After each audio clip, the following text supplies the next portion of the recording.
Hey girl, hey! Hey Welcome girl, to With a hey! Gay Twist. We are a bi-weekly podcast hosted by two homosexuals who talk about news, politics, and pop culture, but with a gay twist. I'm your host this evening, Mason, and girl, it is about to get heated in here today. But it's gonna be fast too. And I am Zach. And Mason, you could buy KPPD. You got plenty of money. Girl, I wish. That is going to come in handy later when we talk about Still Magnolias. But confession, I've never seen Steel Magnolias. Okay, and I am so sorry to announce, ladies and gentlemen, this is our final With a Gay Twist podcast. We thank you for your loyal listenership for 6 episodes, and may the Lord bless you and keep you. Girl, no, don't even try. Okay, I have seen The Other Required. I have seen Mommy Dearest. I have seen Sybil. I have seen Tu Wong Fu. I have seen Priscilla Queen of the... I got enough to keep my cred, okay? That's true. And let's not forget that only recently I saw Cabaret for the first time. Thank you. And didn't like it. If you like more information on Zach's inaccurate, subjective opinion on the movie, please see our previous podcast. Yes. So today is going to be a little bit different. We're not going to be following our traditional format where we have our 4 sections neat and laid out for us. We're going to do kind of a spitfire round, like a speed dating, if you would, with the topics tonight. And later on the podcast, we will be joined by our extra special guest, PK, or Patrick, who is a co-host of Gays Do the D podcast. And we're going to be getting down into the details with Disney and Governor Ron DeSantis and Because what's been as our happening with listeners them. might be thinking, gays do the D. Ooh, yes, do the D. The D stands for Disney. It does. It does in this instance. I mean, they're not wrong. They're not wrong. The gays do the D all the time. Yes, many of them do. But they're a little bit more family friendly about it on their podcast. A little more. Just not, a little. Not like us. Not like us. No. RD is different. It's firm. It's hard, and it's risen to the occasion. Every day. Every day. So speaking of Still Magnolias, I have to tell you about a recent obsession that I have. Ooh, girl, spill the tea. I have been watching a lot of YouTube where I'm watching people watch movies for the first time and react to them. I love watching YouTube reactions. Now, I don't watch movie reactions. I watch vocal reactions. So I watch people reacting to different groups or different vocalists, Laura Fabian, Pentatonics, just everything underneath the sun. But Love that anyways, as well. go on with your movie self.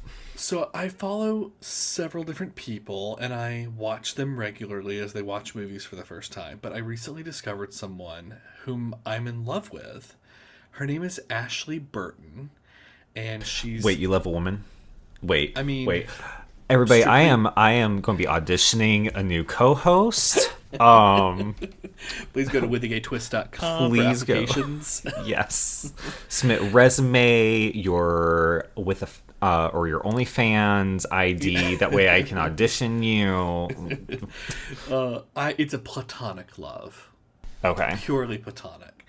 She is a young woman, a young millennial, and she watches a lot of what she would say older films, meaning made like before 1995. That hurts me. Let me get my cane. Don't forget your Metamucil.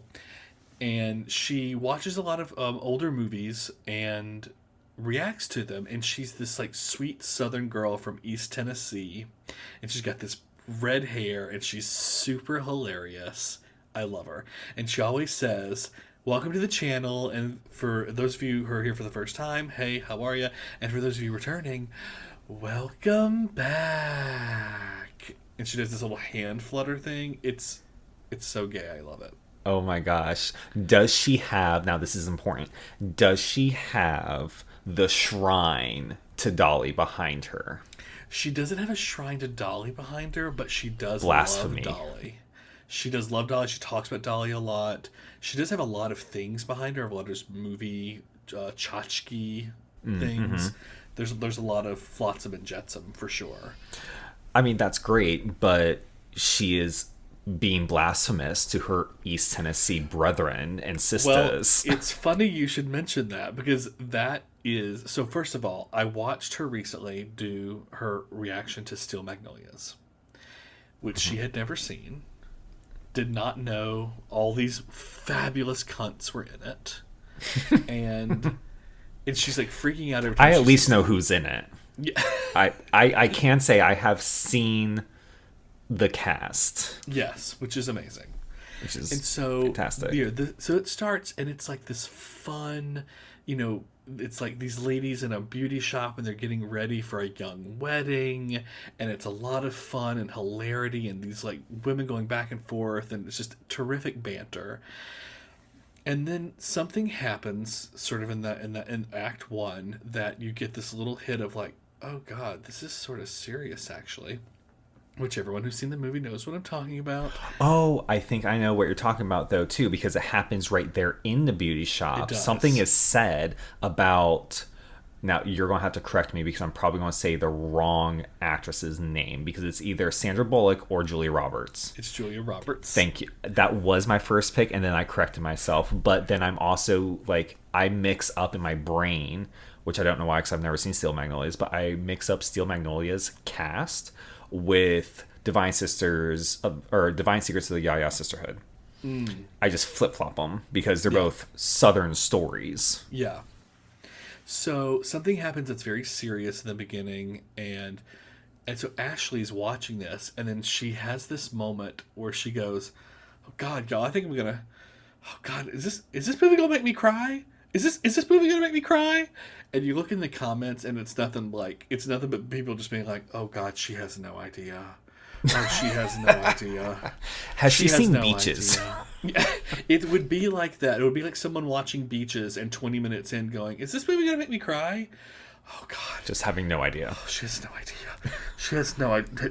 Does she not know? Does she not know? Does she not know? Now, I will say, I think what I do know about Steel Magnolias is that the tear jerkers and the emotion come a lot sooner in the story than what it does in Beaches, I feel like, because Beaches, you kind of get the feeling that something's going on, and then you find out what's happening from only one character's perspective, so you don't get that gut punch until the last motherfucking scene.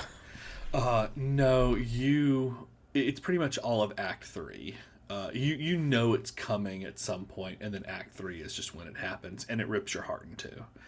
And so one of the things that's that Ashley's so funny about too is she loves Dolly, and she talks about Dolly the entire time. And Dolly's in Steel Magnolias. Yes. And Dolly is looking so Dolly, and she's got the hair, big hair, tits up. Oh, she's just looking so great. And she talks about Dolly and how much she loves Dolly. And also, she's from East Tennessee, just like Dolly. And she mentioned something about Dolly that I did not know. I learned a fact about Miss Dolly Parton. What? Dolly Parton has an organization called the Dolly Parton Imagination Library.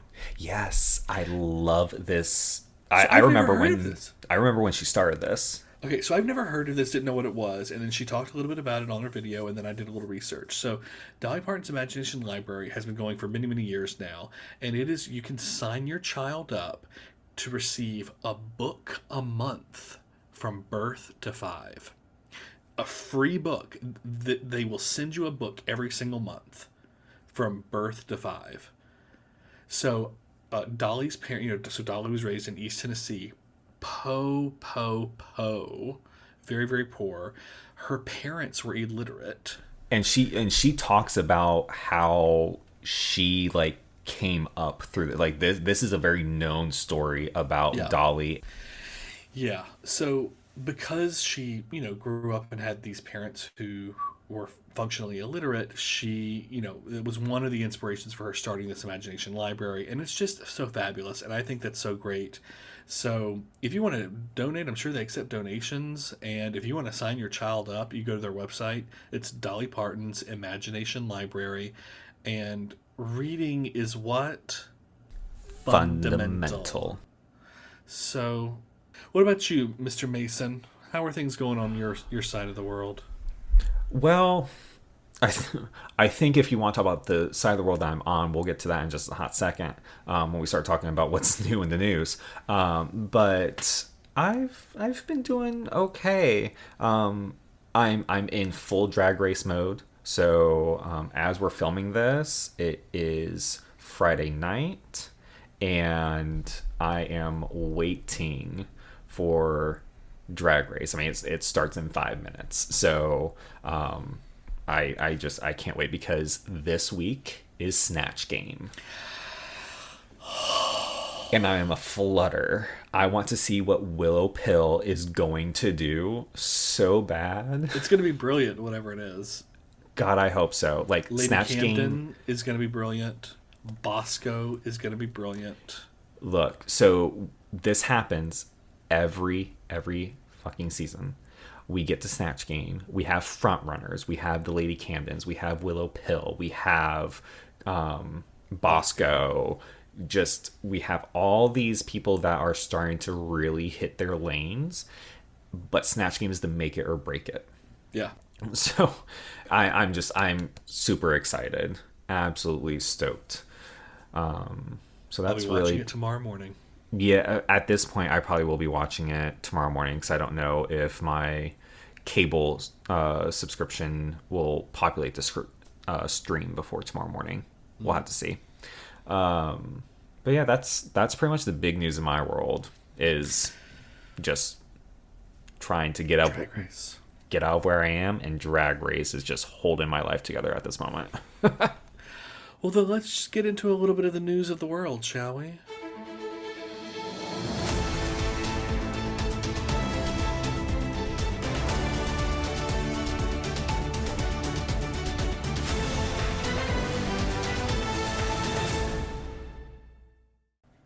So I would love to get us started with a little place called Singapore. Now, if you have watched Legally Blonde, and you've seen Legally Blonde the musical, which is an obligation for every homosexual man out there. So I'll add that to my list with Steel Magnolias. I have now, people, before you come for me, I do know Legally Blonde and Legally Blonde 2, backwards, forwards, upside down, sideways, front ways, everything I need to know. I have not seen the musical because I am dead scared that I'm going to watch it and be gutted. It's so good. It's so good. I love the musical. Side note, though, on this. Legally Blonde is extremely important to me because when I walked into law school, when I walked around a corner that led to one of our mock courtroom, there was a bulletin board that was just all Elle Woods and all of her supportive commentary. Just everything. Snap, cup. It just lived my life when I saw it. Love it. Well, we learned something from Legally Blonde the musical and from the movie, which is the difference between malum inse and malum prohibitum. These are violations of law. Malum inse is usually a very violent crime, something that we could all agree is bad. Murder, theft, rape, such and such. Whereas malum prohibitum is more of a regulatory infraction, not the worst thing in the world. And the example they give in Legally Blonde the musical is like chewing gum in Singapore. So you would think, oh my God, Singapore. I mean, it's like really great to go there. And I saw Crazy Rich Asians. Oh my God, it was like totally beautiful. That was such a good movie, though. I just want to say that. It was such a great movie.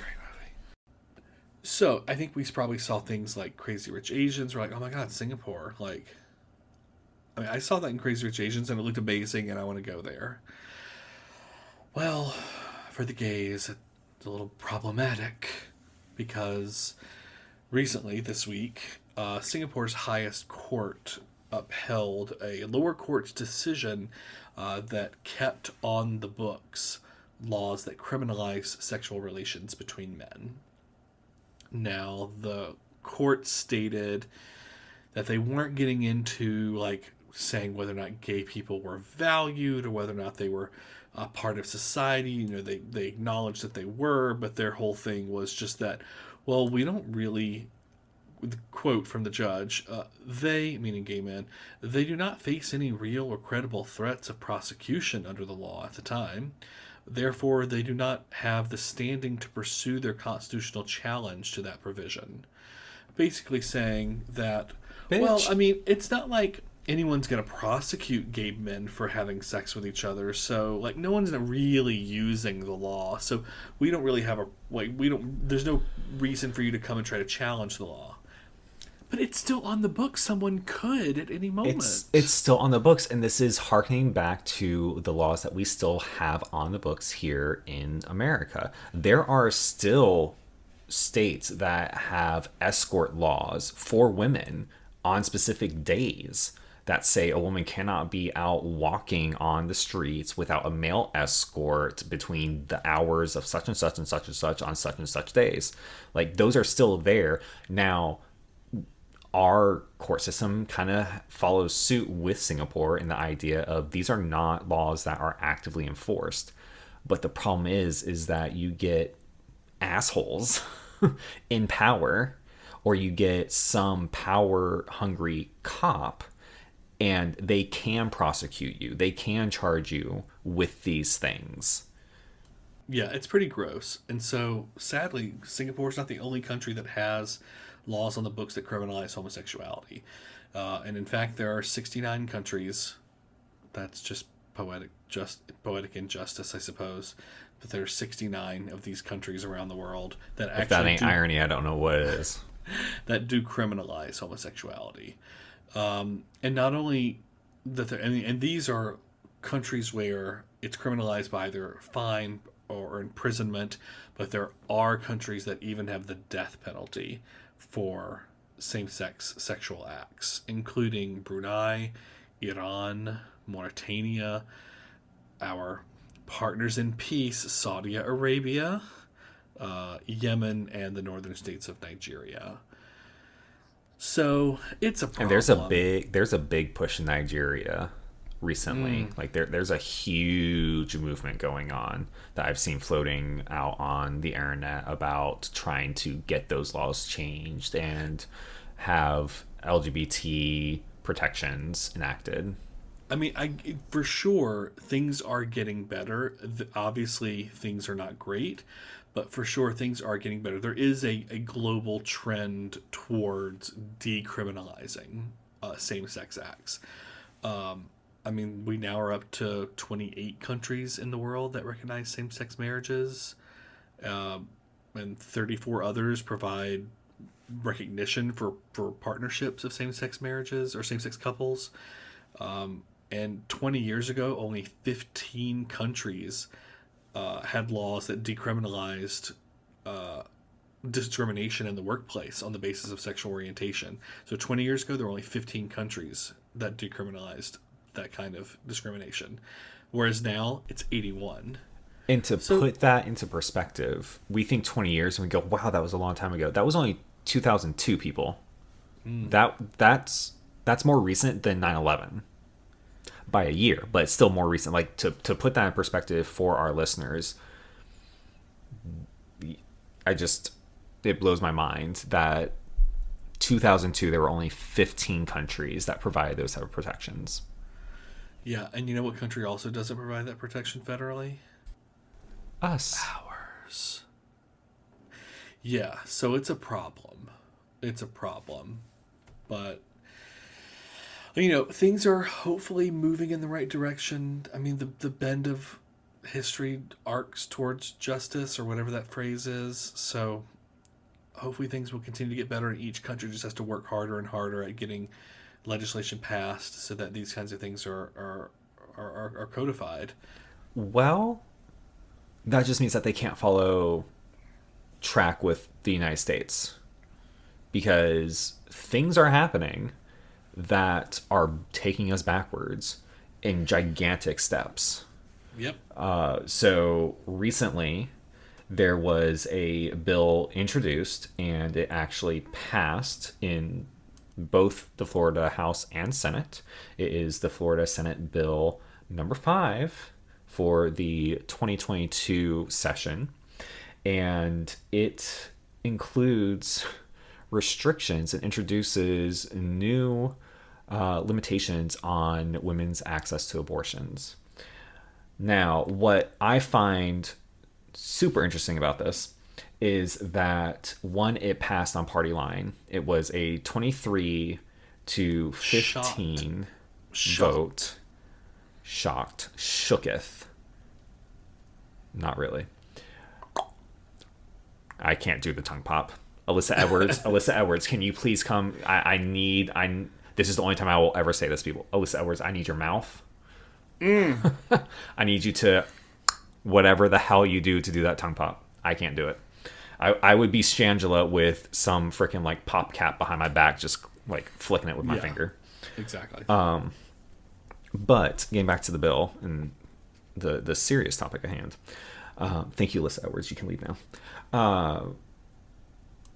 What the bill does is it limits and restricts access to abortions after 15 weeks of age. So that's not a long time. That's just outside of the first trimester. That's literally that's 3 weeks after your first trimester. Okay. Most women don't know that they're pregnant until at least halfway through their first trimester. So, I mean, it doesn't give a lot of time for consideration of what to do with their own body. Number one. Number two, it completely removes their right to their own body after 15 weeks. And it provides specific items that need to be checked off, or certain conditions that need to be checked off in order to have access to an abortion after 15 weeks. One of those being that 2 doctors have to sign off saying that it is medically necessary in order to save the pregnant woman's life. Second provision is that if a second doctor is not available, there has to be documentation that a second physician for a second opinion is not available to write such a opinion to be submitted to the governing body, or to at least be placed on file. So there is a little caveat there that one physician would be able to pass it through, but they just have to prove that there was no other physician available at the time to consider the case. I mean, because I definitely think that whenever you're in the middle of a major medical event in your life, we definitely need to stop and do a little red tape and a little paperwork. Let's just bureaucracy the crap out of this, right? I mean, come on. Come on. It's ridiculous. It's ridiculous. It puts the dick in ridiculous. Puts the dick in a lot of things. But it has to be, that reason has to be documented and submitted as part of the records, which then these records are then submitted on an annual basis and can be subpoenaed and brought into court at a later time if some sort of civil or criminal action is taken. So it's we just have no laws on the books that are anywhere near this invasive or intrusive for men. No, not at all.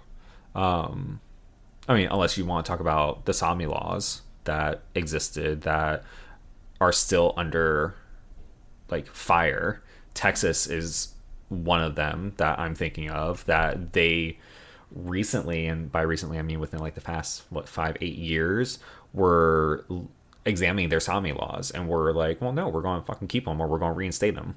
But even those, it's still an act between you and another person. It's not just your own body and what you can do to your own body. Enter religion. Enter religion, and then we can talk about the establishment clause till we're blue in the face. Because I know that both you and I are very big proponents of the establishment clause and what that means and how it should impact our society. But this is just a way of regulating what autonomy we should have as individuals. And by we, I shouldn't be speaking about myself, but what women have as... By regulating women's bodies. Right. I mean, it's slipped in with a tobacco bill. The first half of the bill is about tobacco initiatives for cessation and just like prevention of use among youth, adults, women who are pregnant, women who may become pregnant is the language of the bill when it's talking about its tobacco initiatives. So the fact that they threw abortion regulation in on a tobacco bill just shows how ridiculous our political system is. And how devious they are. Barf. It's gross. It's really bad. Talking about barfing and gross, we actually have a fabulous update that just happened tonight as we were preparing for this podcast. I mean, like literally like 12 minutes before we were supposed to start recording. Literally was just like compiling my notes, and then I got this flash across my phone. Do you remember, Zach, us talking about the Texas Governor Abbott, putting out an order stating that medical treatment for transgender children, minors, is now considered abuse, and directed their the state agencies to investigate any parents of any known or reported trans children for allegations of abuse. I certainly do remember that, Mason. What, is there something that's happened recently about that? Please tell me more. Oh my gosh. So, in Travis County, which is where Austin is, a judge, Amy Clark Meacham, has issued a temporary injunction. She had previously done this earlier in the month because a challenge to Governor Abbott's order was brought by the parents of a 16-year-old trans girl who was, the family is just named in the court documents because it's involving a minor as Mary Doe. So this was brought up, a initial injunction, temporary injunction on the investigation, so a halt to the investigation of the actual family themselves was issued by Judge Meacham. Fast forward to today, Judge Meacham heard arguments from both the prosecution and defense side of this, and decided to issue a temporary injunction for all investigations across the state of Texas, because it is being alleged that the law was improperly adopted and violates the state constitution as well as the rights of parents and transgender children. Thank you, Judge Meacham. Thank you, Judge Meacham. We highly appreciate you. And, of course, this is going to get challenged by the Attorney General of Texas. And they're probably going to then take it to the Court of Appeals. I can't remember which circuit Texas is in. But they're then probably going to take it to the Court of Appeals. And then who knows, it's probably then going to go up to the Supreme Court, which, because of the way the Supreme Court is as it currently stands, who the hell knows what's going to happen? Yeah. I mean, this brings into like a lot of issues, like a lot of protections that are already in existence. It's going to bring into question parental rights when it comes to the medical treatment of their children and how that information is reported and gathered. Like there's huge implications for application of HIPAA here. Because just as a lay person, I did not get a law degree. I was only in law school for 6 weeks. Just throwing that out there. It's 6 weeks longer than I was. It was glorious, and I hope to go back. And I left just because of COVID and other things. I loved classes and was doing fabulously. Anyway, as a layperson, this violates HIPAA left, right, and center. I mean, just completely demolishes any of the protections that a patient has. Yeah, because it's pretty clear that they have no idea about rights to privacy, about rights to medical privacy. They were just like, how can we get these weird little queer kids to stop being weird little queer kids? And wrote a law that was hastily written and improperly executed. And now here they are with an injunction against it. And yet they want to reverse any bans on conversion therapy, which we have documented cases of physical abuse to children. Yeah. Like the governor, on his own free will, with his own version of whatever effing dictionary he was using, went, okay, because they're trans and because that's different, because it's queer and because it doesn't follow the heteronormative Christian-based ideology that I live my life by, I'm going to call any medical treatment of trans kids that aid them in their transition to be abuse. Do you know what actual abuse is, you dumb fuck? It's gross. It's disgusting. It's so gross. So thank you, Judge Meacham, for allowing this case to go forward and to stop these investigations that are destroying the faith that families have in their government system. We love you, Judge Meacham. I'm going to send you a muffin basket. Love you, Judge Meacham. So let's hold off and see what's going to happen. We're going to keep a little eye on what's happening over there in Texas. But let's come back to Florida, the other problem sister in the states right now. There are many, but Texas and Florida, you are really trying to beat each other for that. Yep, battle for that top. It's two bottoms battling for a top. Oh my God, it's like every gay bar out there. Speaking of gays, we're going to talk about the gayest place on earth. Disney. And now we're joined by our fabulous guest, PK, who is a host of Gays Do the D podcast, along with his partner, Adam. And let's just dive into it. Patrick, first, thank you so much for joining us this week. Could you tell us a little bit about your love of Disney and how you just kind of fell into the Mickey Mouse Club? I love that. Well, first of all, thank you so much for allowing me to be on your show. I'm excited to be here. And by here, I guess I mean in my home and then here on the podcast as well, because we're not together right now in real life. But yeah, I know it's true. Someday we'll make it happen. Let's see. My love of Disney, you ask. I guess I can go through my sort of on Gaze of the D, we like to call it a Distory lesson of what your Disney history is. So I can start there. Love that. Thank you. Feel free to steal it. My first Disney memory really is a trip to Disneyland I took with my parents way back when I was about 6 or 7 years old. And we sort of all huddled into the Suburban and took a trip out to Disneyland together. We're in Minnesota. My family's from Minnesota.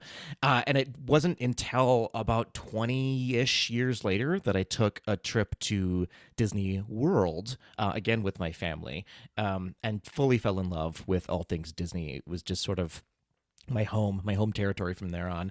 And then over the past 10 years, I kind of take a trip every year. I'm a runner, so I participate in all of the Run Disney events. And then, as you said, my friend Anna and I have now been co-hosting a Disney podcast called Gaze Do the D for the past 3-ish years. We're just coming up on episode 190. That is so awesome. I mean, just I can't fathom 190 episodes. That just kind of blows my mind. I know. And I always find it so interesting how people come into their love of Disney. Yeah. I have kind of a mixed bag of experience with the mouse.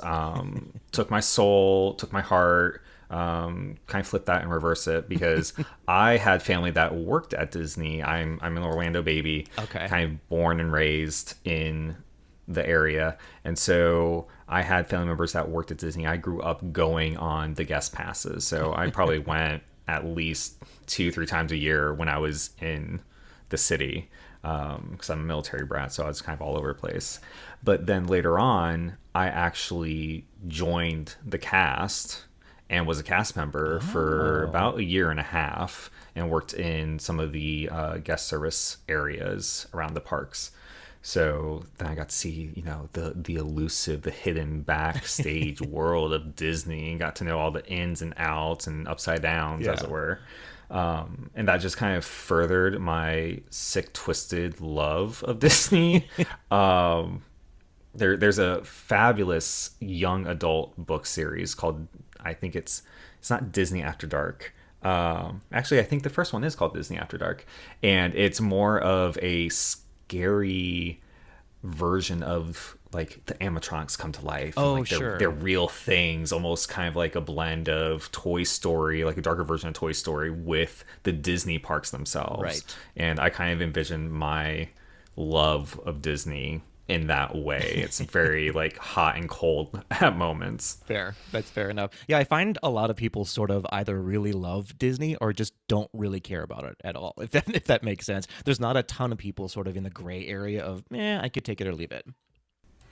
Yeah, sometimes you'll find those people in the gray area just if they're going for their kids. Yeah. But otherwise, like personal preference, it's very dichotomous. Absolutely. I do think it is. So I've only been there twice, I think. Once when I was in high school, and then once when I was in college. And I had a fabulous time. I thought it was super great. Mm-hmm. For me, the first time I went, I really loved it because I definitely grew up during the Disney Renaissance. Sure. And so that was, oh my God, it was all about Disney. And when I got there, really enjoyed it. And it was, I think, the month after Rock and Roller Coaster had opened. And Mama, when I tell you, I rode that thing until I had every turn memorized. Because I don't know what happened. We were there some strange week that like no one was there. Sure. So we could literally get off Rock and Roller Coaster, go all the way back around, and immediately like maybe wait like 60 seconds and then get on the next ride. Amazing. And it was the same for the Hollywood Tower Hotel, which I loved so much. And I think now is Guardians of the Galaxy. In Disneyland it is. In Disney World it's still the Tower of Terror. It's still it's still Tower of Terror. They will never rebrand Tower of Terror. It's one of their mainstays. They might get a facelift. Sure. Just like they did a little bit of facelifting when it came to the Haunted Mansion, but really that was just like cleaning up some things. But other than that, those two rides will never be rebranded. Yeah, it's so much fun. Safe. Yeah, for sure. And did you all like put the quarters on your knees? Did you not? Were they sort of the science experiment where they sort of float in front of you? Yeah. So if you put the quarters on your knees, and then right before you do the big drop in Hollywood Tower Hotel, you'll see the quarters like rise in front of you. Yeah, it was super fun. And then I don't know, maybe hit someone behind you and I was going to say injured a small child. I don't know. Allegedly, allegedly, that's what I learned from Kathy Griffin. You just say allegedly this might have happened, and then you're safe. You're covered legally. I might have heard tell of a friend of a friend whose neighbor lived on the same block who might have done that. Right, absolutely. Yes. Please don't come find us, Disney, please. They're always listening. They're always listening.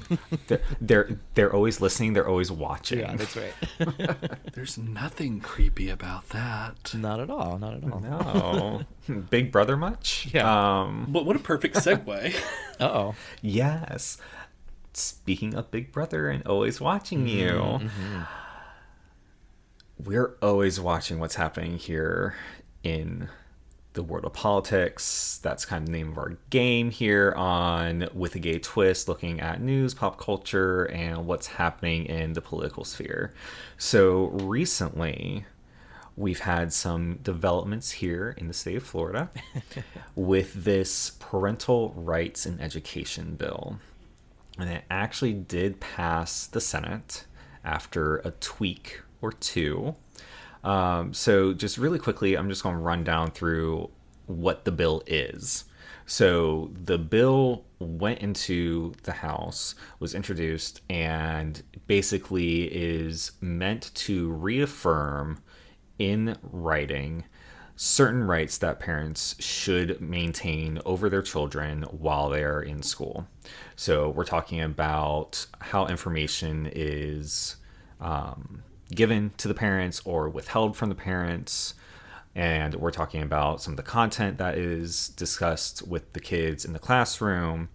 So the big sticking point of this was that the bill prohibits discussions about same-sex or sexual orientation and gender identity. Originally, the way that the bill was written is that it limited or prohibited this type of discussion in the classroom in grades K through 3, which I've been seeing a lot lately discussed in the Twitter universe, because there was a change when it went to the Senate, and they actually expanded that language, made it more vague to now include all primary grades. And they have a caveat in there that says, or as age appropriate. So just like people like to do in the legal world, make it more vague so you have a wider net to cast. So unfortunately, it did pass, and Disney had an interesting initial response to it. Insert cricket sound here. Yeah. By response, you mean no response at all for a long time. No response at all for a long time. How about you tell us a little bit about that, Patrick? Sure. I mean, well, you kind of hit the nail on the head. They basically stayed quiet for a while. The sort of the company line was that we are going to. This is coming from Bob Chapek, who, like him or hate him, he is running Disney right now, so he has the final say in what happens. His initial response was to not do anything at all. And then he came out with not really a public statement, but more of an email or a letter to all of his employees saying that Disney is not going to comment on this because, and I'm paraphrasing a little bit here, they don't want to get involved in politics. They would rather fight the fight and explore what they can do socially internally within the company, and what kind of products that they put out and what kind of movies they put out and how they treat their employees internally. And that's how they are invested in the gay community, basically, which is just a blanket statement, in my opinion, for copping out, right? It was just them going, we don't want to get involved. You could read between the lines and say we have friends in politics and we don't want to make them mad, is, again, my opinion on the matter. Yeah, I mean, to me, you're exactly right. It's a cop-out, and I find it, to be perfectly frank, morally reprehensible. Because when you have the power to put your voice and your money and your machine behind something that's this important, I think you have the obligation to do something like that. And since we are talking about Disney, I'll just go ahead and say, with great power comes great responsibility, as we learned from Spider-Man. And the fact that they have said that they, for the longest time, they did nothing is pretty terrible. The Archbishop Desmond Tutu, sorry, we're going to go there. The Archbishop Desmond Tutu has a very famous quote that I love to repeat as often as I can, which is that those who remain neutral in times of injustice side with the oppressor. And the illustration that he gives to this is that if an elephant has his foot on the tail of a mouse, and you walk by and you see that and say, oh, yeah, sorry, I'm not going to get involved, I'm going to remain neutral, then you're letting the elephant kill the mouse. And this is exactly what Disney has chosen to do. They've seen the elephant with its foot on the tail of the mouse, except that's little queer kids, and they've gone, yeah, no, we're good. We're just not going to get involved. We're going to stay neutral. And neutrality in this case is choosing the side of the anti-gay, anti-queer policy. Right. And I do want to make, again, this is just in my opinion, that in this instance, for me anyways, it feels like this is coming from Bob Chapek specifically. And I want to be careful in saying that I don't know that this is Disney's opinion. And what I mean by that is there are hundreds, if not thousands, of employees within the company who are outraged and who are speaking out. And this includes people in higher chairs, Latondra Newton being one of them. This includes a lot of their artists. This includes a lot of their actors and filmmakers. Absolutely. And so, I would say that the majority of Disney does not agree with what Bob Chapek has done or has not done. I guess his lack of doing anything at all. Yeah. But he's the one with the power. He's the one that's got the checkbook. Yeah, you're right. Absolutely. And that's where I kind of come from, is that Disney has this really sordid history with queer rights, queer representation. There's just so much that we can mention here. Yeah. And for me, it's looking at the history of Disney and their responses to things that relate to the LGBTQAI communities. I'm looking here at a recent statement that Chapek made that is saying that the company is opposing similar legislation across the country and pledged $5 million towards organizations working to protect LGBTQ plus rights. However, what it doesn't say in this article is that they're going to refrain from donating money to those individuals that sponsored this bill or supported the bill in the Florida legislature. And this is kind of something that we've seen with the company time and time again. Yeah, that's absolutely true. He did say that and this again is being a little wishy-washy on Chapek's part, that they are going to be, and this is a quote, reassessing our advocacy strategies around the world, including political giving, end quote. So again, he's sort of saying we'll be looking at it, but he's not saying that we won't do it anymore. And another point, in fact, that should be looked at is that they did also, and I'm not defending Disney by any means, I just want to make sure that your listeners have a clear picture of all of it as it relates to Disney. They did also donate to all of the Democratic candidates and people in office in Florida who are opposed to the bill. So to say that they like to be wide casting. Right. They like to kind of shell their money out in a very blanket way. Yes. I just think that it speaks to the company's lack of firm stance publicly against these type of actions. Yeah, it's when you look at things within context that I think a lot of this sort of comes into view. So when you look at the decisions that have been made by, I'm going to say Disney corporate, because you're right, it's not the hundreds of thousands of employees or the Imagineers, all the Pixar creatives that came out recently in a signed letter that was sent to Chapek's office that were asking for Disney to stand against this. I mean, the employees, the ground workers are just absolutely trying to get Disney to represent them in the way that they want to be represented and to Correct. oppose these type of legislations. Correct. But it is this sordid history, as you called it, Mason. This problematic history where if you look at some of the decisions that have been made over the last several years, where Disney has decided to say, oh, you know what, we're going to start trying to have some more queer representation in our films or in our projects. When you look at, well, let's just take the Disney live action remakes that have been happening for the last 5 to 8 years or so. Right. They've decided to say, you know, we're going to have some queer representation. We're going to put a gay character in here. We're going to take a character who maybe traditionally was viewed as straight, and we're going to make it into a queer character. Those decisions, while I can see them maybe coming at this from a positive standpoint, they have good intentions, have not always been very successful. If you look at the live action remake of Beauty and the Beast, for example, the character of LeFou, excuse me, was not great. Josh Gad, who played the character even recently, made a statement where he was like, "Yeah, sorry, folks, my bad. that was not great." And so that was not great. But I mean, it does say something that when Malaysia and Russia asked Disney to edit out those last literally the 3 seconds where you see LeFou dancing with another man, Disney did refuse, and they said, no, we're not going to edit those parts out. You look at the Jungle Cruise film that came out. Yes, there was sort of a gay character who sort of came out. The word gay was never used. And it also sort of served as this character who was sort of the fool, who played into these gay stereotypes of the sissy, who was not very masculine or macho or strong. Sure. And was sort of the comic relief. Yeah.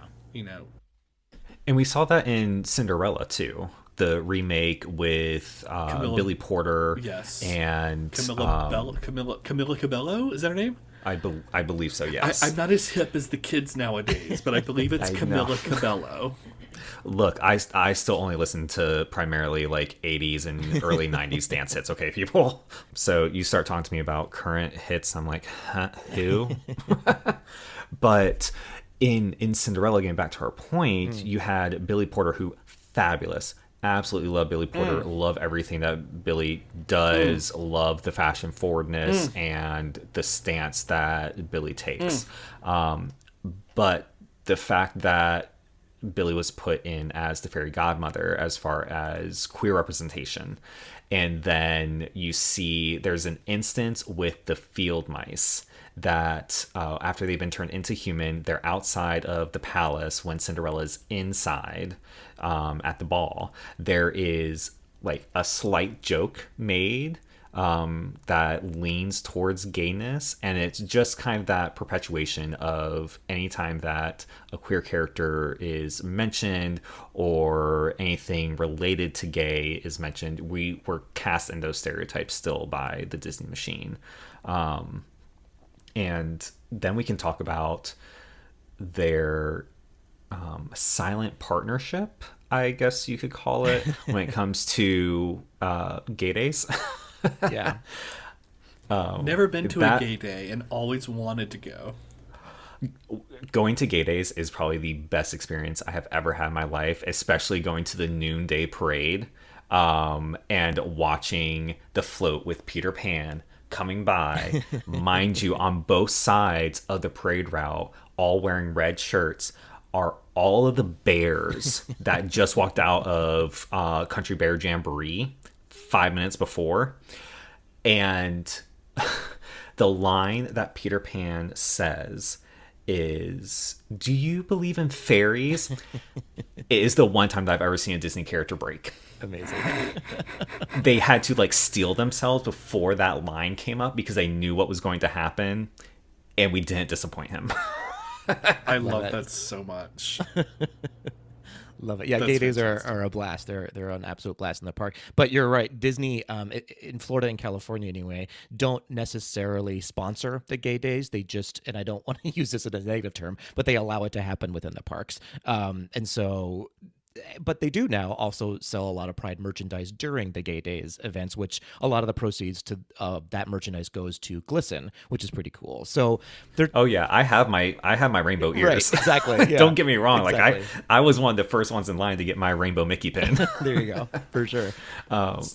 But I think that we also have to caveat that a little bit and say that Gay Days was not originally organized with any Disney affiliation to begin with. Right. It was originally organized by queer community, a gay couple, I want to say, here in Orlando, was, at least for the Orlando Gay Days, was organized, and it was just kind of put out into the nether region with all the gays, like through our little grapevine. And by little, I mean fucking massive. And we all just kind of showed up there, and it was wear red shirts so that we know that you're there for it. Right. Kind of that whole like wink wink back to the handkerchief in the back pocket language, like that subversive 1930s 1940s Tom Holland retro feel of how the gay community used to have to exist here in America. It was very cool. 1 second, I have to pull my blue handkerchief from my left pocket. There you go. And is it checkered or not? It's not checkered. It's not checkered. Yes. Okay, got you. So I don't want to use Disney's full history with Gay Days as a negative. I think the fact that they have always said that, well, it happens, and they haven't done anything to dissuade it, Right. is something that should go in the plus column. But at the same time, they have been repeatedly asked by organizers since the inception of Gay Days to be a sponsor and to allow certain things to happen, and they've been very hands off until they started to produce those Pride products. Right. Yeah, and that is a disappointment for sure. As you're talking about, there is an interesting line that Disney is playing when it comes to queer representation within the parks and within the movies as well. I do want to correct you for 1 second on the Cinderella movie, though. That is not a Disney movie, so they cannot take responsibility for anything negative that may have happened in that movie. But your point still stands that in cinema in Really? general, yeah, that's an outside of Disney Cinderella story. But but your point. Well, you still know they're stands. paying royalties on that, though. Well, they don't really own the character of Cinderella, though, because it's a Grimm's fairy tale, I believe. So they just own their own version of Cinderella, if that makes sense. Oh. Mind's blown. Color me pink. Well, I tell you what, here's what we can talk about. We can talk about some of the, like you're talking about this line that they sort of play with. Yes. I think when Disney acquired Marvel, which happened just a couple years ago, I think that to me was a very interesting turn. So as a big comic book fan, as a big follower of the MCU, I was very interested in this business deal to see what was going to happen, because the Marvel Cinematic Universe had no queer characters at all for 10 years. And it was not until Avengers Endgame where we got our first out queer character, who was an unnamed person sitting in a support group played by the director of all people, who is a straight white guy. But I mean, that's problematic, but it was a very sweet scene, and it did very much normalize gayness, and it treated it as if he were on a date with anyone. It didn't matter that he was on a date with someone that he then said, oh, then he cried after the salads, or whatever the line is. Right. It treated it very normal, which was great. However, I'm sorry, side tangent here. Do we really think that Captain America would be so pro-LGBT? I mean, really?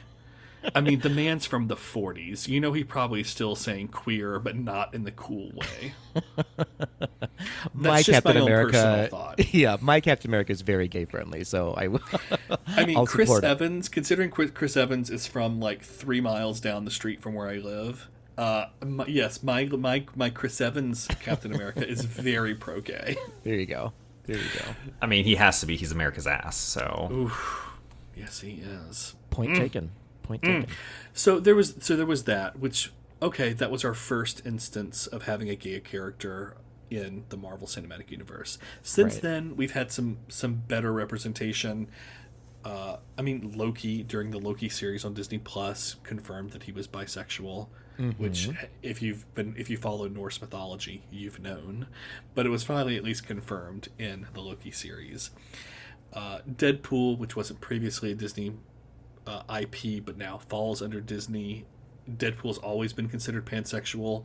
We will see if anything comes of that. Who knows? But at least in Deadpool 2, we got to see Negasonic Teenage Warhead and Yukio as a cute little lesbian couple. Hi, Wade. Oh my god, it was so fucking cute. But that's really been it. Other than Loki, we haven't really had any main characters be portrayed as queer.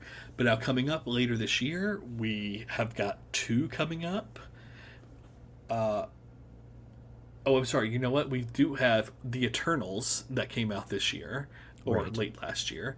That was I think, really the first other big gay character to be featured with Fastos.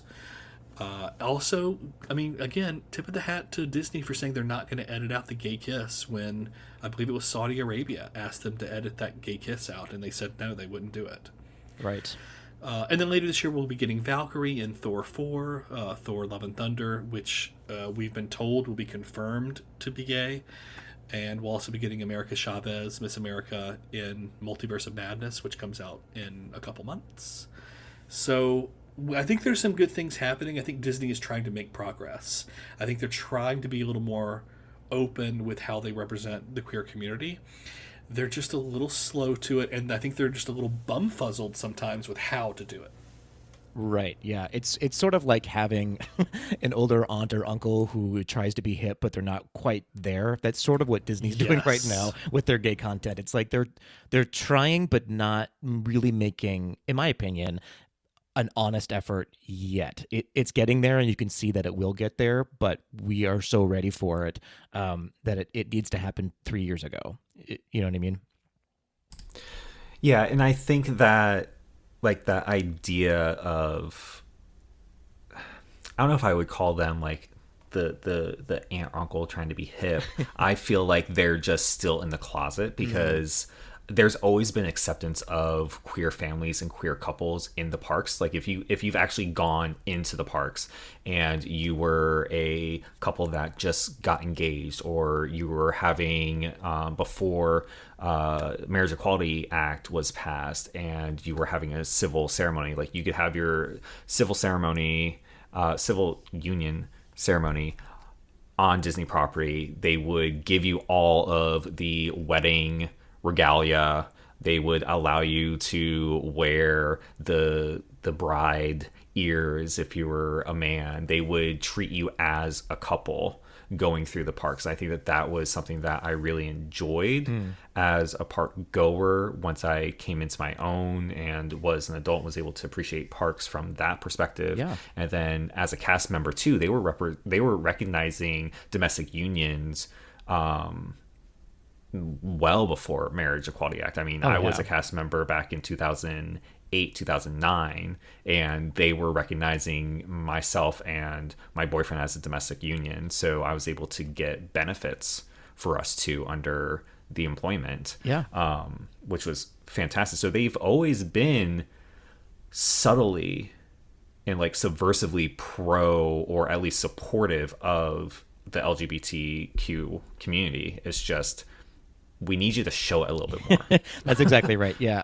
In fact, they were one of the first companies offering health benefits to same-sex partners. They did it way back in 1995, which is amazing. That's way ahead of the curve there. And you were referencing the weddings. They were doing that as early as 2007, a full 11 years ahead of marriage equality becoming law. They were offering same-sex ceremonies on property and using publicity as well of same-sex couples. Just to name a couple more things that are pretty impressive in their history. In 2013, they were one of the companies that signed on to the amicus brief opposing DOMA, and then just as recently as last year, Disney also announced that they were using more gender inclusive dress codes for all of their cast members. So they haven't been necessarily silent. They've been doing the work in the background. They've been getting perfect scores on the HRC, the annual equality index for the past, I think it was like 10 years or so in a row. So they're doing a good job when it comes to providing for their employees and for their guests, I guess, but they're not doing a great job of using the queer representation that needs to be used on film. And they being a entertainment industry, that seems like a big gap in being inclusive. Exactly. I feel like I think that the gaps sometimes overshadow what they actually do. Absolutely. And I mean, my love for Disney, I feel very safe to say that it will probably never go away. It's too tied to my childhood. It's too tied to who I am as just a person.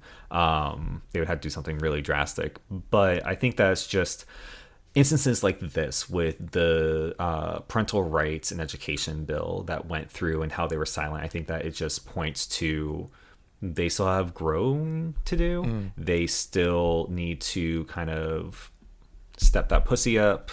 And, from the start, they got there. And there's finally a public declaration of, opposing the bill. But it shouldn't have taken the time that it did, and it shouldn't have taken the acting from their employees that they already know exist there. The HRC refusing funds from them, and other entities publicly denouncing Disney's silence on it. It should just be automatic for Disney at this point. It's too late in the game for the queer community to have to do all of the work. Disney needs to step up and do the work for us, or with us at least. With us. I like the with us. Yeah. Can I get an amen up in here? Okay. Right. Oh my gosh. Well, thank you, Patrick, so much. Your insight has been so enlightening. It was a pleasure to just kiki with you on this gay old Disney time. Where can we find you out in social media? Oh, great question. Well, if any of your listeners want to give another podcast a try, they can listen to Gays Do the D wherever they like to listen to their podcast. Just look up Gays Do the D. We're also on all of the social media platforms at GDTD Podcast. And you can check out more information about the podcast itself and look at some of the merch that we offer. We are selling Say Gay merchandise right now, which all of the proceeds will go to Equality Florida. If you want to go over to gaysdothed.com. Fabulous. Love that. Well, again, thank you so much. And make sure, guys, to check out Gays Do the D podcast. Thank you, guys. It's been a pleasure. Thank you so much. And now it's time for our favorite segment, I Don't Know Her.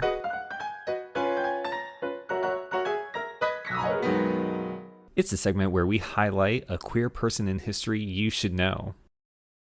And Zach, who are we learning about today? Mason, I am so glad you want to know. Now, do you know a one Miss Tanya McCloskey? No, but I do know Mrs. McCloskey from Desperate Housewives. Are they the same person? No, not her. Do you know a one Miss Tanya McCloskey? I don't know her. What about a one Miss Marcia Kadish? Ooh, I definitely don't know her. Okay, well, I am so happy to tell you about hers. These two women, these fabulous lesbian women. It's a 2-for-1 special. It is. They were the first same-sex couple to legally be married in the United States. Work. Do we call lesbians queens? Work kings? Work queens? Work kings? Work kings? Work Home Depot members? Yeah. Something like that. This happened on May 17th, 2004. This happened just months after the Massachusetts Supreme... This happened just months after the Massachusetts Supreme Court ruled in the previous November that same-sex couples had the right to get married in the state of Massachusetts. and it became legal on May 17th, and they were first in line. They didn't plan to be first in line, but they were first in line, and they were able to pick up their marriage license in Cambridge, Massachusetts. They received a waiver that allowed them to bypass the 3-day waiting period that usually you have to wait. Mm-hmm. And they got married right there at City Hall. And after 20 years of being together, they finally had the full set of rights that were awarded to every other straight couple who'd been married, and now they finally had the same rights awarded to them. Amazing. Thank you, Massachusetts, the state I live in and am proud to call home. Thank you, Massachusetts. It's what a fabulous moment in history. And we can say, hey there, how are you, to Tanya McCloskey and Marcia Kadish, or Marcia Kadish, not sure of how to pronounce that. But Tanya and Marcia, we love you. And those are some queer people that we think you ought to know about. I think that does it for us here on the podcast this week. Thank you for listening. Remember to go check out PK's podcast with his friend Adam, Gays Do the D podcast. You can find them on Insta and Twitter at GDTD podcast, or their website, gaysdothed.com. Make sure to follow us on social media. I'm Mason, and you can find me at Real Mason Dixon on Twitter and Instagram. And I'm Zach, and you can find me on Twitter at ZacharyPenn48. You can also email us at withagaytwist@gmail.com. Make sure to give us a rating on your favorite podcast app so other fabulous queens such as yourself can find us. Also, if you can, please support us on our Patreon at patreon.com/withagaytwist. And That's remember, right. We have a Patreon. We have a Patreon now, people. We do. We're getting official. We're growing up. It's real. It's real. And there's some cool stuff on the Patreon for sure. So go check us out, patreon.com/withagaytwist. And if you have the extra $1 or $2 to throw our way, we would definitely appreciate it. Yes. And remember, being queer is political. Later.